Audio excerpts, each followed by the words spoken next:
नमस्कार सर, आज जो बारिपदारे कौन एठी आपनकर वीडियो चलछि कोन किछि हबो कि? हाँ, मो ना अवनीपति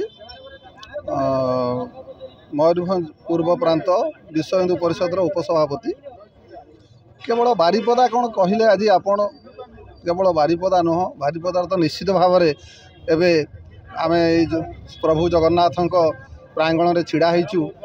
कहीं छिड़ा होइचु आज जो 26 जन निरीह भारतीय एवं स्पेसिफिकाली स्वतंत्र भाव में तांकू पचरा गला तुम हिंदू ना मुसलमान, हिंदू ना मुसलमान एवं हिंदू जो माने तांकू लाइन करी बसई करी जो अमानुषिक भाव में पिशाच माने मुसलमान पठाण पिशाच माने तांकू गुड़ी करी हत्या कले।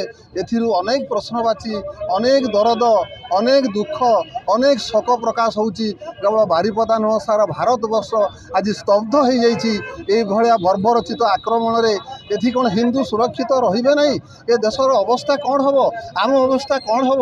एइथिपाई अवश्य बहुत जोरदार सारा देश प्रतिवाद होउची, प्रतिवाद हेबा कथा। किंतु आजिर कार्यक्रम आमे जे जो माने मरीछंती तांको पाई आमे नीरवरे आमर अंतरर श्रद्धांजलि, गभीरतम अश्रुल श्रद्धांजलि सहित दीप दान करूँ। ये आज ये आम समस्ते एकाठी होइचु। एतिकी मोर कामना भगवान पाखरे तांकर आत्मार सद्गति हो एवं आमर लक्ष्य पूरण हो, आम सुरक्षित रहू, ए देश सुरक्षित रहू। एतिकी कही आ अधिक धन्यवाद। जय भारत माता की जय।